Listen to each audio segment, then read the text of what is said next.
Hi, my name is Peter King. I'm with FirstToForgive.com, and today we're going to be talking about forgiving the unforgettable. Forgiving the unforgivable. There is perhaps no one else better suited to speak on this topic than our guest today. Her name is Libby Hoffman, and she is the president and co-founder of an organization called Catalyst for Peace, as well as a co-creator of another organization called FirstToForgive, which is really going to be our center of discussion for today. It is, actually, Libby, why don't I let you tell us what that's all about and how forgiveness plays a role in all of this. We're going to dive all into that. Great. Thanks, Peter. Really nice to be here, and thanks for the opportunity to speak about this. It's obviously near and dear to my heart. FirstToForgive means family talk in Creole, and it's an organization that's based and emerged from Sierra Leone in West Africa. And they had an 11-year civil war that in many respects redefined the definition of brutality. It was known for some of the worst human rights abuses and some popularizing some tactics of war, mass amputation, for example, rape as a war tool, and mass destruction of communities. It was a civil war that wreaked havoc across the country, left a third of the country displaced from their homes. The FirstToForgive program is a way to help Sierra Leoneans rebuild and reconcile after the war. Sierra Leone had a special court, and they had a Truth and Reconciliation Commission that worked to help bring accountability and justice and also some measure of reconciliation after the war, which ended in 2002. But the reality is you had victims and perpetrators living side by side in communities and never having had a chance to talk about it. The nature of a civil war is often such that it's ordinary people that are most affected by the war itself. Mm-hmm. And in Sierra Leone, the people were living next door in rural villages to the person who might have amputated their arm, or raped their mother in front of them, or killed their best friend or their father, or burned down their house, or burned down their community center. They're living now next door, and they've never talked about what happened. So it was not a recipe for individual healing or for the capacity of the communities to move forward economically or in any other way. Sure. FirstToForgive emerged as an organization to draw on the culture and the tradition of Sierra Leoneans themselves to begin a process of individual and community healing at the most local level, to give a space for the people in those dealing with the immediacy of the consequences of the war, to give them a space to reconcile. Amazing. It's hard to imagine probably any worse conditions that humanity has to offer.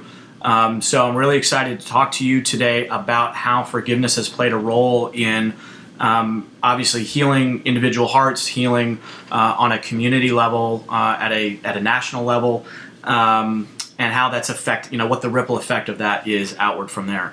So do you have any examples that you could share with us today on how some of the individuals that you've been working with have dealt with a lot of tragedy, a lot of, frankly, horror, and then how forgiveness ultimately was a bridge for them back to a life again worth living? Yeah, absolutely. First of all, the way FirstToForgive works as an organization is it doesn't go into the communities and say, this is what we want to do. Mm-hmm. It asks the communities, first of all, do you want to reconcile? And second of all, how do you want to do it? And it goes into those communities at the village level. And universally, when we went into communities in Sierra Leone, universally they said, yes, they did want to reconcile, and that they had not had a chance to yet.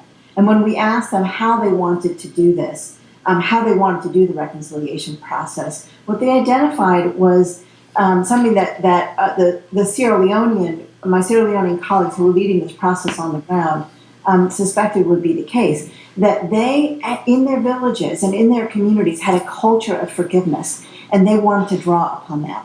A culture that honors truth-telling and apology and forgiveness in the community center, in the community context. So that's what they wanted to draw on. So that culture, does that predate the Civil War, like just all the horror? Absolutely. Okay. It predates the Civil War. It predates colonialism. It predates Muslim presence there. It predates Christian presence there. It's a cultural context in Sierra Leone. And actually, pretty common in a lot of African and other settings. Mm-hmm. Very interesting. So you started to touch on the Fumble Talk process. Sure. Maybe you can go a little deeper with that. Right. So what became clear was that there was a culture in Sierra Leone of coming together around the bonfire at the end of the day to discuss the issues of the day, but also it becomes a place for solving conflict, and solving conflict through dialogue with the family. Only they define family not just as your biological family, but your community. Your community is a family.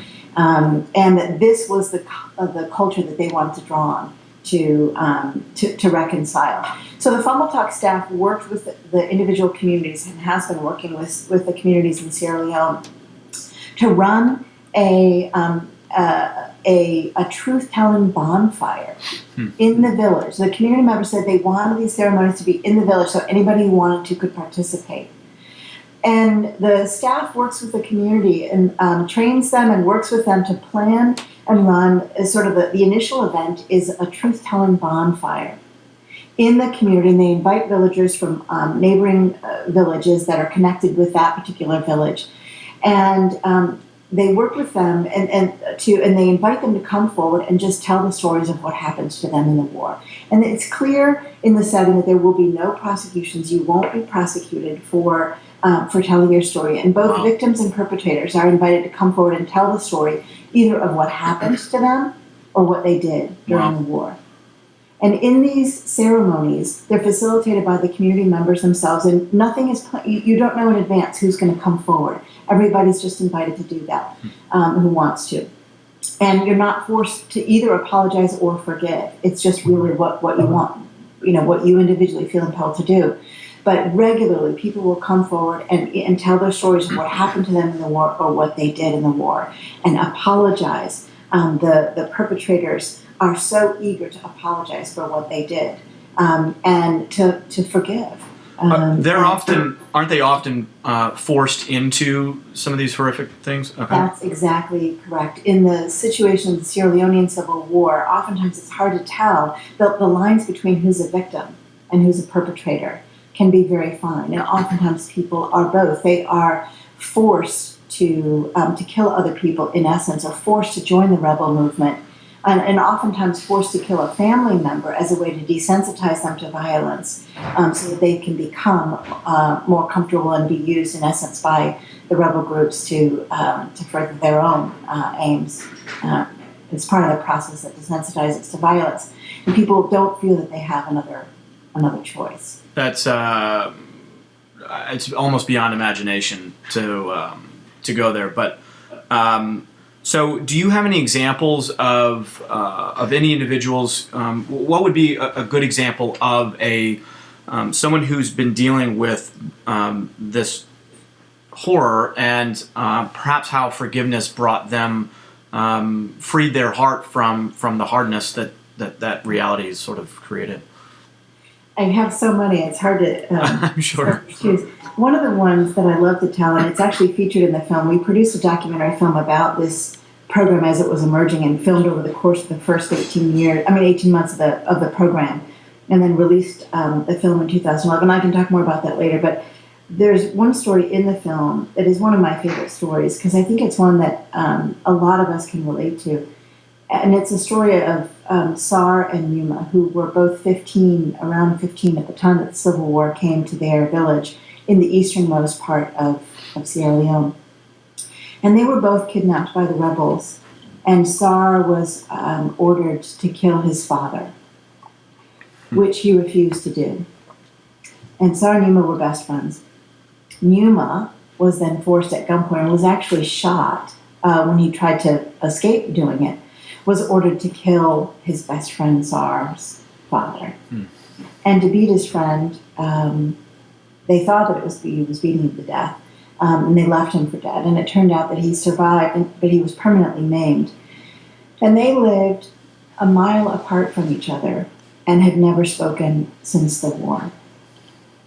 And at the bonfire in their community, Sar came forward with a cane, limping and telling the story of what had happened to him and how his father was killed and he was beaten by his friend, and Yuma was invited to come forward, and he did. And as hard as it was, he acknowledged in front of the whole community, that the whole community had been gathered for this bonfire in the village. He acknowledged what he had done and apologized. And in Sierra Leonean society, when you are apologizing, you oftentimes will bow. And it's a sign of supreme both respect and humility, and also a sign of how you are without arms. You don't have any weapons in that point, so you're coming really defensive to the person. He bowed in apology, and Sarah forgave him. And they embraced, and they started dancing, and the community supported and sang them, and sang songs, and as a result of this, they rekindled their friendship. And Yuma even helped to, Sar is a blacksmith, and so he makes tools for the farming, but he can't farm in his own farm because he is maimed. And so Yuma farms for him. Wow. And Yuma has built him a house in part as his restitution. And they're best friends again. And their lives individually have bloomed. They've become models for their community, and now even through the film, through the nation, of how to rebuild. And Yuma powerfully describes the relief that he felt in being able to forgive, and the remorse that he still felt, but that being able to be forgiven. But the remorse and still the guilt that he felt, but with Sar's forgiveness, that was helping him to even move beyond his guilt. These are really, it's one example of one story that happened in that particular town. There were probably 10 stories very similar to that in that one bonfire. Now, you mentioned that there was restitution.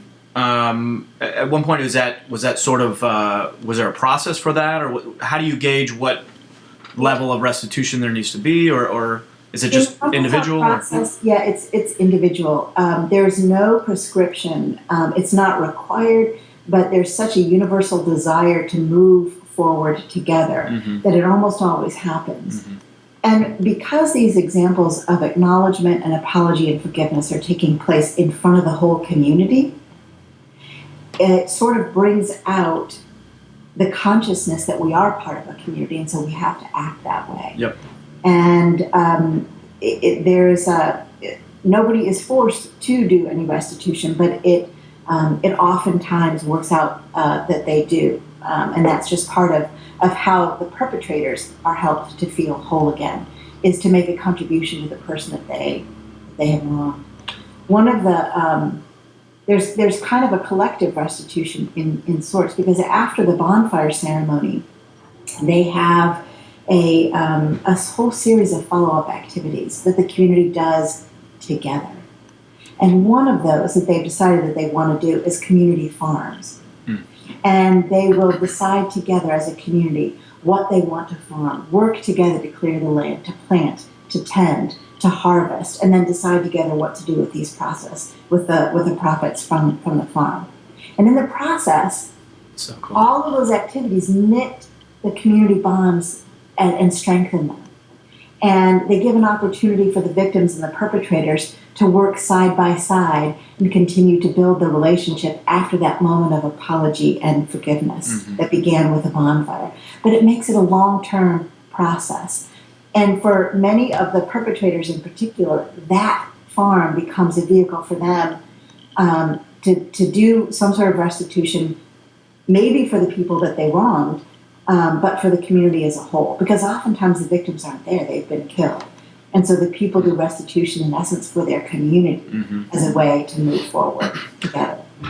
Very interesting. I think another very integral piece of this, in this last few minutes here, I think you've said the word community 10 times, and how much community plays a role in the forgiveness process. And that really is part of the heart and desire of what we're doing right now with FirstToForgive.com, is to provide a platform for people to come together, to let them know they're not alone, and to be inspired by each other's strength as one person steps forward to forgive and to make it known within the community. Maybe that inspires somebody else. And so in a very interesting way, and I would hope that you could share this with the individuals that you're working with, the ripple effect, the strength that they have in order for them to stand up and to serve and to let go is inspiring people all over the world, and obviously initiated our talks today. But one of the things that I wanted to kind of bring this back to for anybody who's watching this video right now is how they can then be a part of the bonfire, if you will, the digital bonfire virtually online, and join into this community. Can you shed some light on maybe the actual practical steps that you've been witness to that's been very healing in the forgiveness process? Go ahead. Within the context of Sierra Leone? Yes. Yeah. So I would say that, first of all, the commitment to come together as a whole community has been critical. In this situation in Sierra Leone, the communities were devastated, really from top to bottom, by the civil war. Almost any resources that they did have were destroyed, and they're left with the physical destruction as well as the emotional and spiritual. But for them, the concept of community has been vital to their sense of individual identity. In the Sierra Leonean cultural context, they feel that an individual without their community is nothing.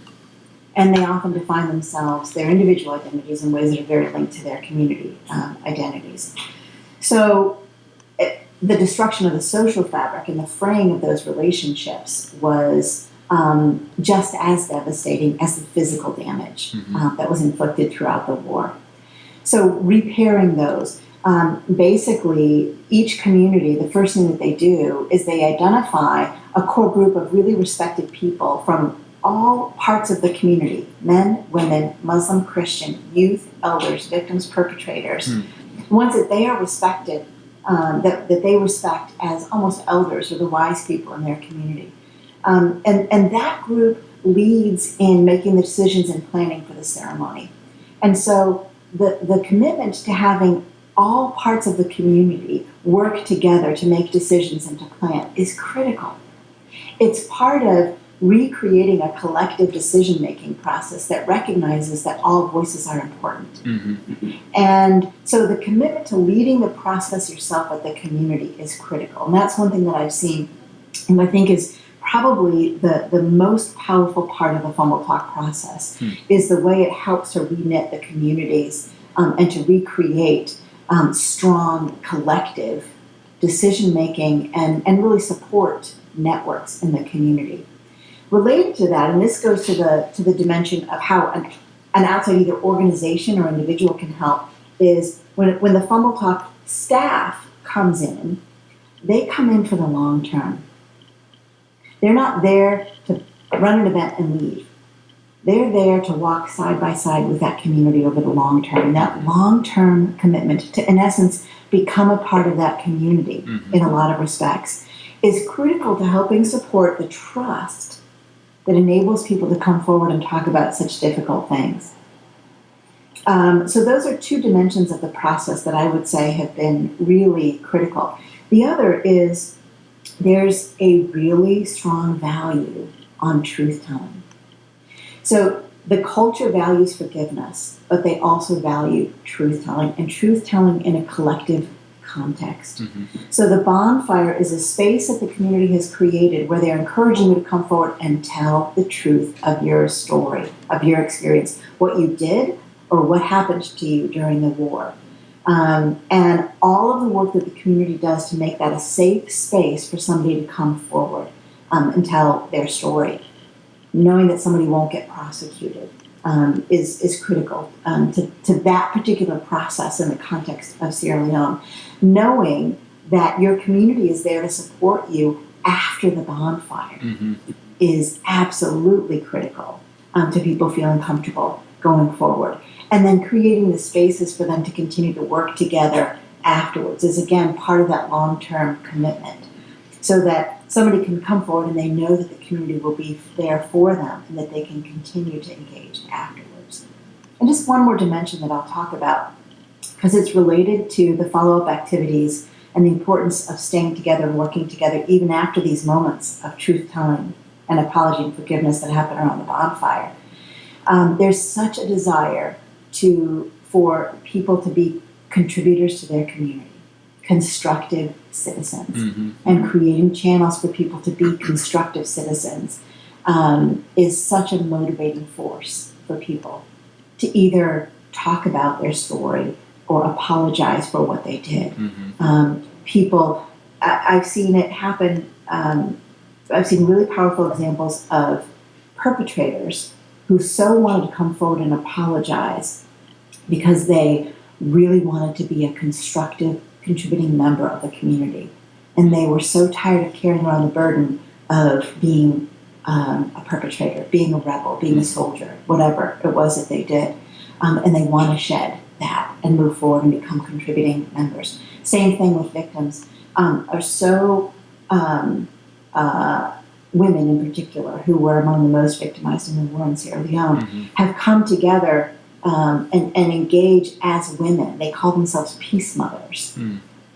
And this and they work for the benefit of their community. And that's the way that they've chosen that they want to deal with the trauma of what happened to them during the war, whether it was being gang raped or seeing their children murdered in front of them, or being forced to kill oftentimes themselves.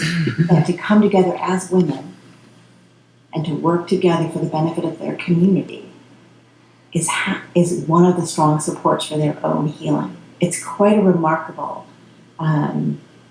dimension of the program that inspires me to no end. Yeah, just hearing you say that is giving me chills, just because of it's the strength of human nature, and it's the absolute worst in one perspective, but just the absolute greatest on the other.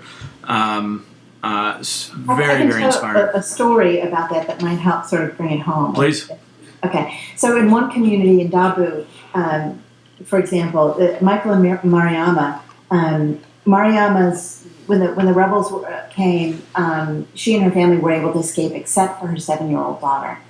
And they happened to hide their food before they escaped, so that when they came back, it would still be there. But the 7-year-old daughter was captured, and the rebels were ordering her to reveal where the food was, and she refused, and they beat her. Wow! And she ended up dying. They beat her to death. Mariama came back and lived literally next door in this small village of maybe 15 mud houses next door to the person who had killed her daughter.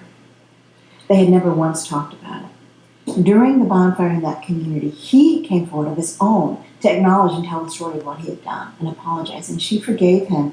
And they have become, he now calls her Ma. Wow.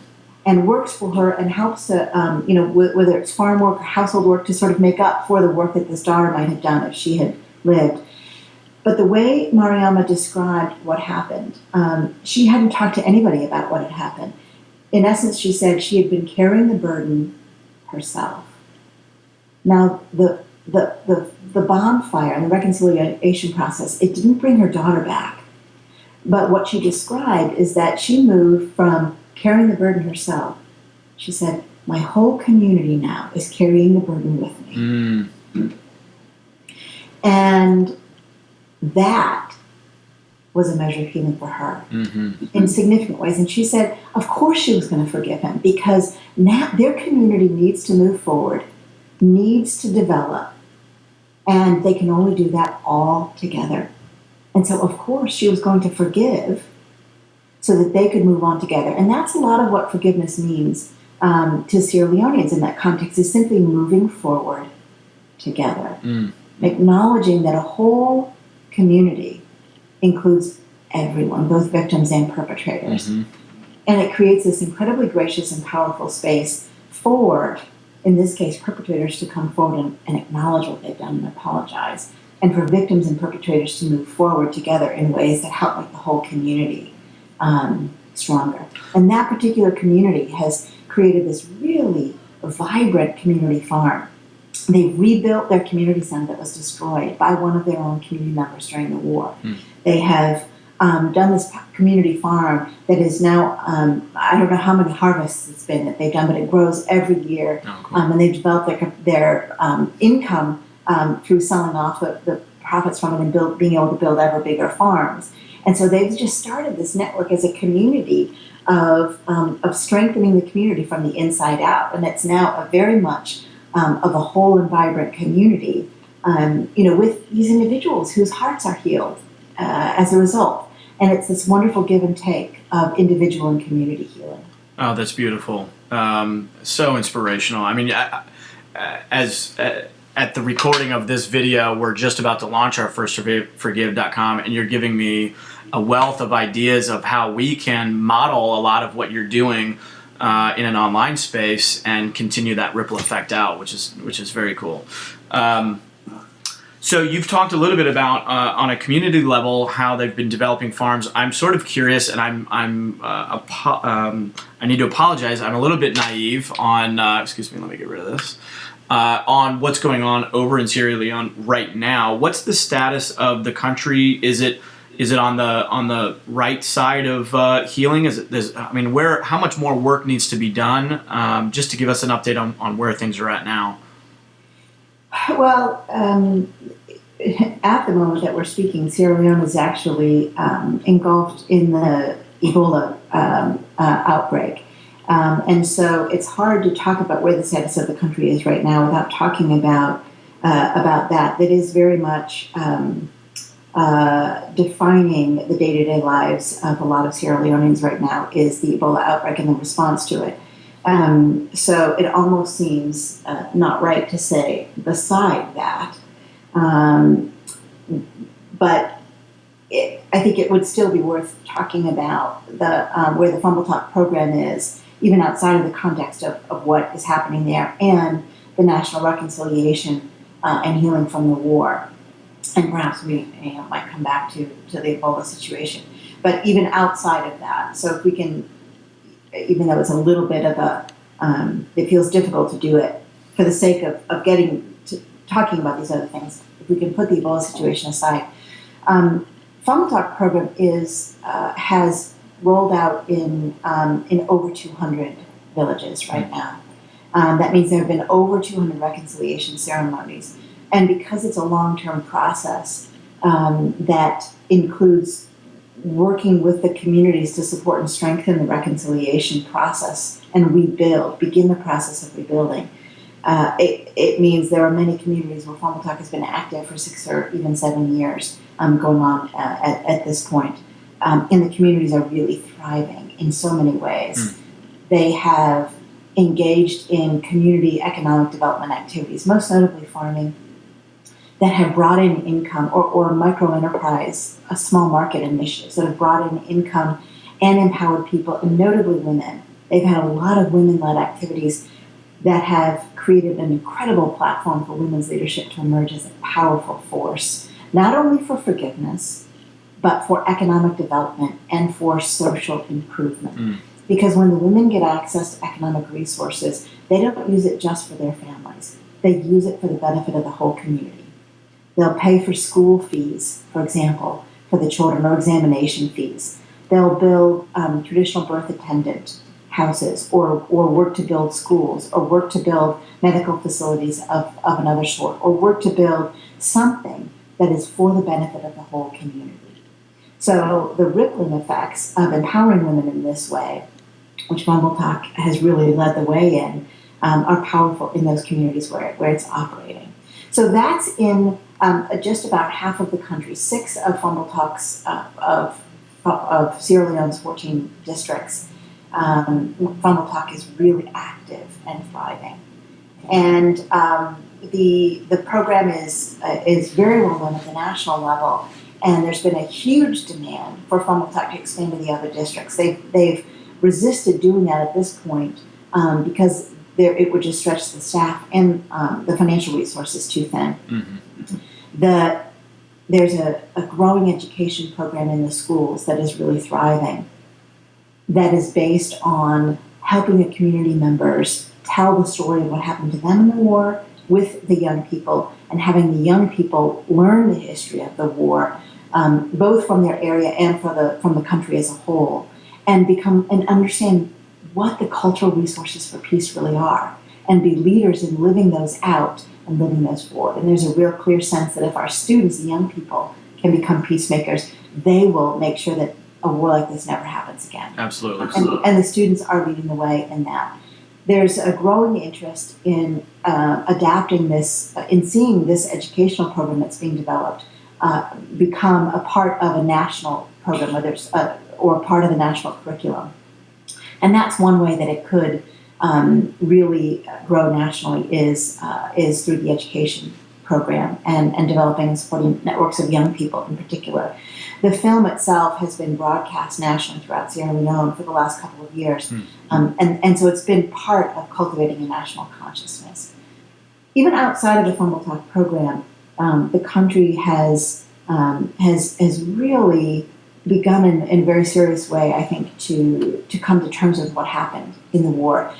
It's a fragile process because there is still, in a lot of respects, this sense that we shouldn't talk about what happened in the war because to talk about it will just cause more problems. Mm-hmm. And the lesson and the experience of Fumble Talk is that you can create a safe space to talk about it and take advantage of the opportunity to match truth-telling with apology and forgiveness. And then by bringing those stories back and telling them in that context, you actually leave the communities and the people in them stronger than before. And so I think we're seeing this idea embraced more, not only in the Fumble Talk communities, but more generally in Sierra Leone. There's more work to be done, that's for sure. And the program cannot keep up with the demand. In the districts where we're operating and in the districts where we're not, there's a demand to go into the other districts that we just don't have the staff or financial capacity to do. Well, that actually is a good segue to my next question, which is how can the average viewer help? Where do you need the most help, and how can they go about helping? Well, I think, Peter, one of the things that I love about this conversation is that you're asking from the standpoint of somebody who's embedded in their own community, working to make a difference in your own community, and working to learn the lessons of others who have done the difficult work of forgiving the unforgivable, and asking and creating space for saying, how do we do that in our own community? And I would actually say that being willing to learn from those stories and look at your own lives and your own communities and ask, how can I live into those qualities in even small ways in my own context, right here where I am, is one of the most powerful ways to make a contribution. That's why we made the film. That's why we've developed an educational curriculum around it. That's why we've had a community screenings campaign, is so that those stories can be more accessible. That's why we wrote a beautiful, published a beautiful book full of photographs and wonderful stories, and wonderful the theory behind the stories, so that we can all learn from these stories and these processes, which I think we should all. We have said, my colleague Sarah Terry, who's the director and producer of the film, have said throughout the beginning of the storytelling process that we were engaging is that, the world needs to stop trying to save Africa and be willing to learn from Africa. And so I think to the degree that we can learn about these stories, whether it's through the film or through engaging with the work on the website or the book, just learning about it and taking it to your own life. So that would be my first and most important response. That speaks volumes.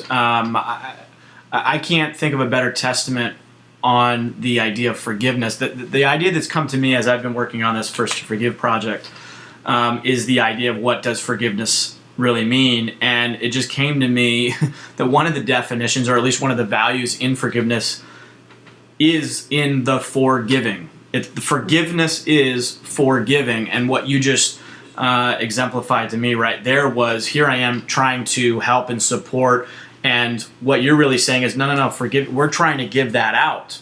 And so to receive that in our community and to model the strength that you got, the Sierra Leoneans over there is so inspiring. And I think on some respects there is a receiving end of it that we'll need to take in our own hearts and amplify just the healing that they've been able to find within the depths of their humanity and really serve that as a catalyst for peace.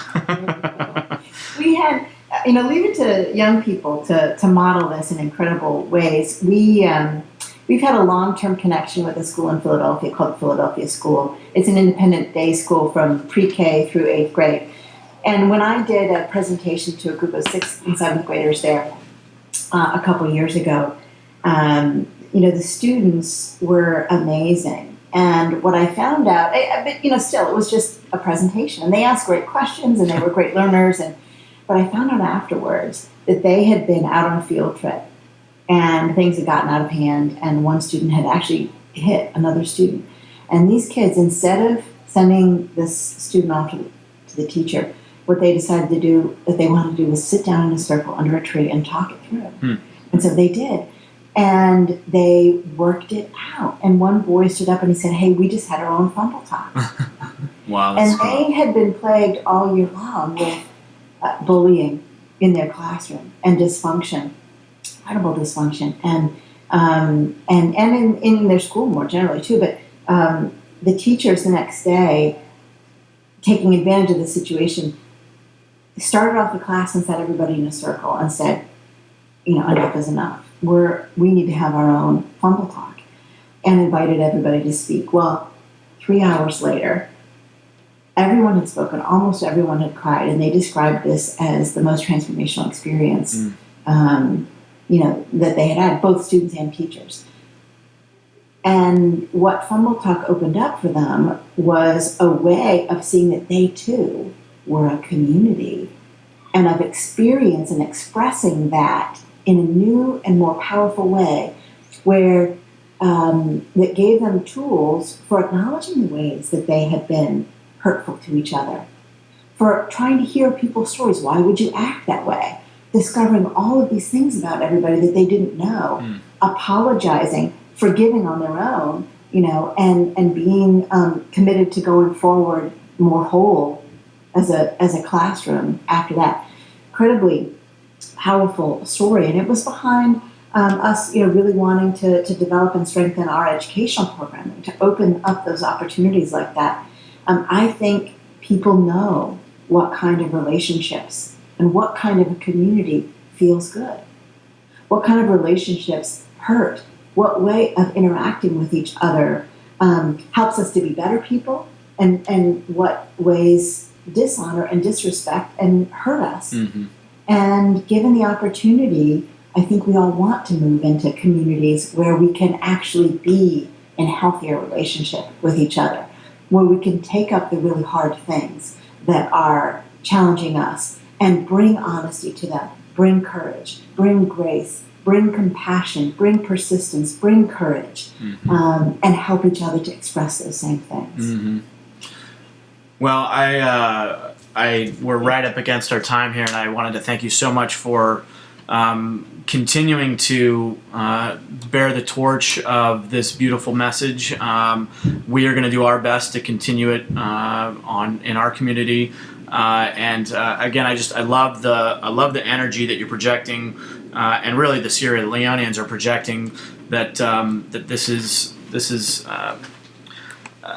it's a very healing process, and I would love your organization to know, as I mentioned before, as well as some of the individuals that you're working with on the ground in Africa, that we find we're receiving their message, that their strength is very inspirational, and some of the things, just to recap in my own thought, what we've talked about today that I've gathered from you through them is a commitment to leadership, to have a platform to bring the community together, commitment to honesty, telling the cold hard facts, of where they're at. Certainly the emotional courage that it takes to go into that place. But community, I think, is another one. I'm just, again, recapping some of the most important pieces that I'm hearing from you.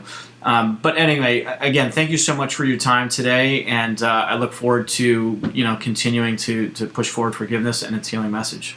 Great, absolutely. Thanks so much, Peter. Thanks for the ways in which you're regrounding this where you are and carrying it forward in really powerful ways. I'll be excited to see how those ripples go out. Yes, as will I.